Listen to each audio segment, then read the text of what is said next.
আচাৰ্য চাণক্য এগৰাকী মহান শিক্ষক আৰু লগতে অৰ্থনীতি, ৰাজনীতি বিজ্ঞান আৰু কূটনীতিৰ দৰে বহুতো বিষয়ত বিশেষজ্ঞ আছিল।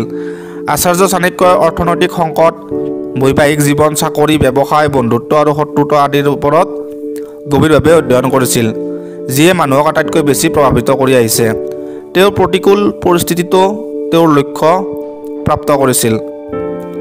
মহান সম্ৰাট চন্দ্ৰগুপ্ত মৌৰ্যই তেওঁৰ গুৰু চাণক্যৰ উপদেশত সফলতা অৰ্জন কৰিছিল।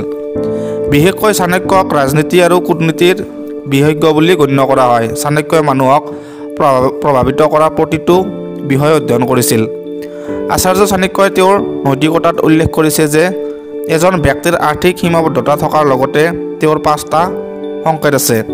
এই সংকেতবোৰ ওলোৱাৰ লগে লগে ব্যক্তিগৰাকী সাৱধান হ'ব লাগে। হিন্দু ধৰ্মত তুলসীৰ এক বিশেষ গুৰুত্ব আছে। তুলসী পুলি প্ৰায় সকলোৰে চোতালত ৰোপণ কৰা দেখা যায়। তুলসী গছ শুকোৱাটো অশুভ বুলি গণ্য কৰা হয়।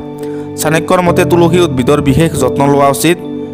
ইয়াৰ শুকাই যোৱাটোৱে বিত্তীয় সীমাবদ্ধতা সূচায়। চাণক্যৰ মতে মা লক্ষ্মী এনে ঘৰত বাস নকৰে যি ঘৰত সকলো সময়তে কাজিয়া হৈ থাকে। এনে ঘৰত কৰা কামবোৰো নষ্ট হৈ যায়।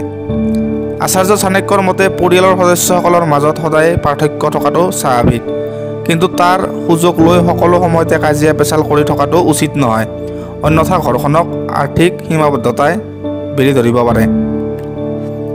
চাণক্যৰ মতে গ্লাছ ভাঙি যোৱাটো আৰ্থিক সীমাবদ্ধতা সূচায়। যদি সঘনাই এখন ঘৰত কাঁচৰ সামগ্ৰী ভঙা দেখা যায় তেন্তে সেই ঘৰখনত আৰ্থিক সংকটে দেখা দিয়াৰ সম্ভাৱনা থাকে। ভাঙা আইনা ঘৰত ৰাখিব নালাগে, ইয়াৰ ফলত ঘৰখনত দৰিদ্ৰতা বৃদ্ধি হয়।